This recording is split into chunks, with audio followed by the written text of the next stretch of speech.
Hi, it's Sharon here, and it's 9:57 on a Saturday morning here in Kent.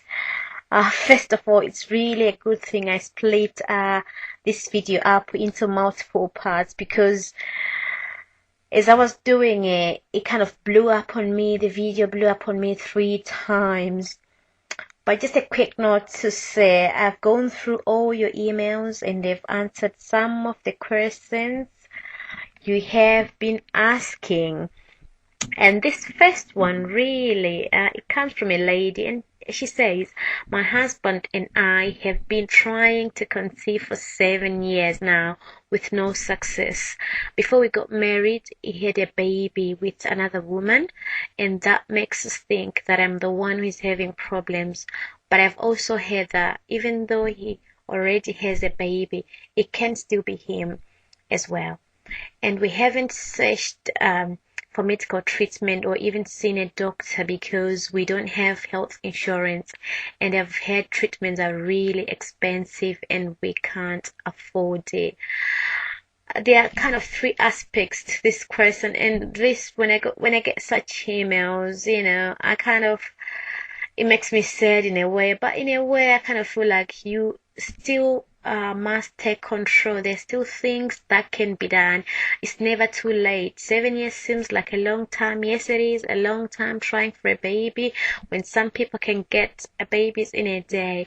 But there's certainly things, that you can do, which I shall sort of discuss in detail a little later on. And secondly, she says before we got married, he had another baby. He might have had another baby, but that doesn't mean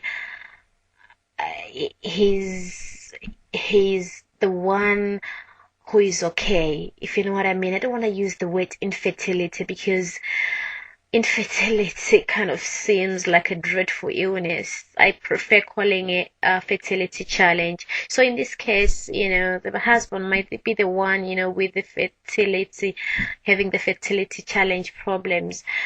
Because there's secondary infertility. When he had a baby, it was many years ago. He was much younger than he is now. And as you know, even for men, as they grow older, fertility decreases, just like women.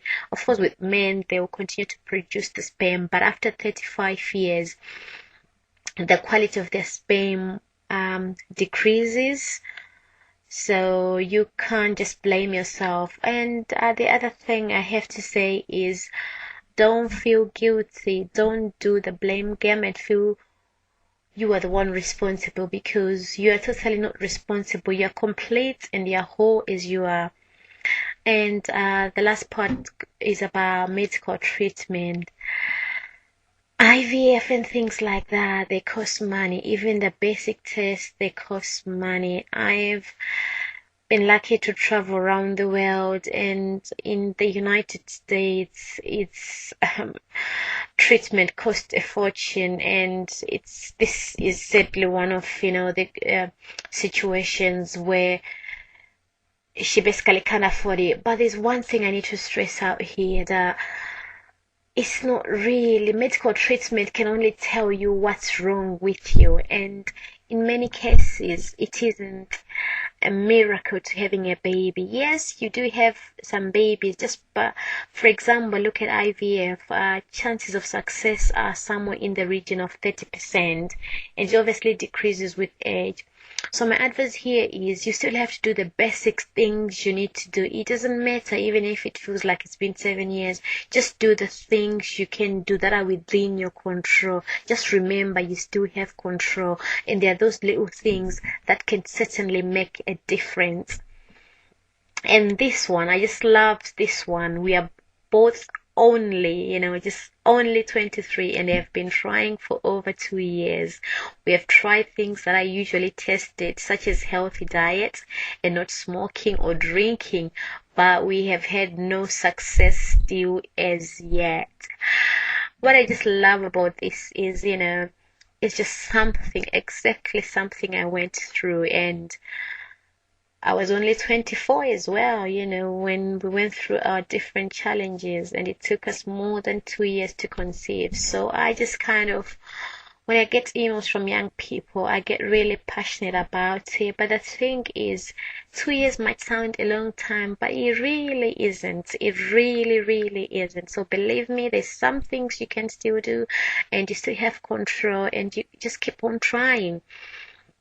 The second part says, I've been to see my doctor and she's going to forward me for an ovulation test. How will this help? Any advice or tips you could give me would be great.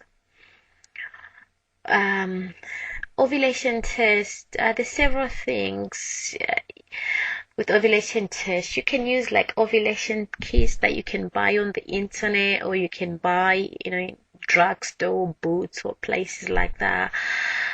They are great, but the thing you have to know is, they've got their own drawbacks as well. They're not really helpful for identifying, impeding ovulation, which is the period you're the most fertile. What we need here is to know the period you're the most fertile. The good thing about the ovulation kits is they can show you if you're ovulating or no, but this is only one part of the equation that you need to know. And you go on to say, being younger than most women, the most people trying to start a family, I feel frustrated because any help I've tried to get, I don't feel like I'm being taken seriously.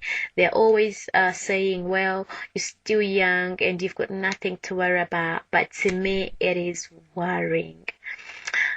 Here, people will tell you loads of things. You're trying too hard, you haven't tried enough. But the best thing you have to do is keep your heads up and just be focused. Don't worry about what the doctors are going to tell you, even the experts. Of course, take their advice, but it's really you who knows what you want, which is the baby. So you have to focus on that.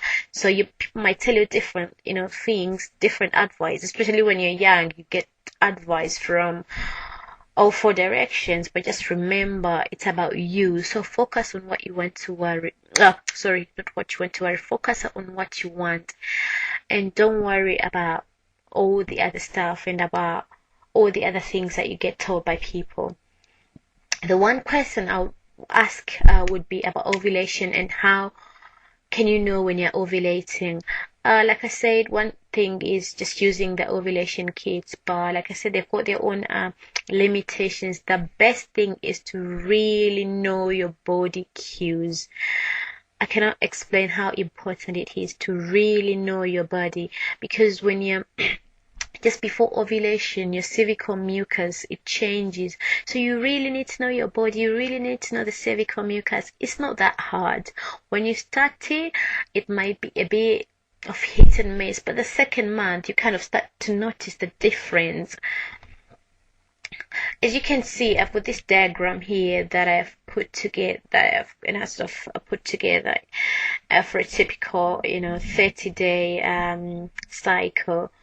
And this is sort of the period I really want to focus on, is this day 17 here on this cycle, which is sort of the most fertile day. It's sort of a couple of days before ovulation, and you tend to be fertile sort of 2 to 4 days before ovulation. But the last day of which is the wettest day, is really when you want to be able to have sexual intercourse, because then you're the most fertile and you're most likely going to fall pregnant. So this is why you need to know when you're most fertile. One thing you can do is to know this is to use the fertility awareness method. Basically, it's just keeping a record of when your menstruation starts, when it ends, and also keeping a daily record of your body temperature. The best thing is to take it in the morning using a BBT thermometer. I can hear most of you saying, oh, why do I get all that time?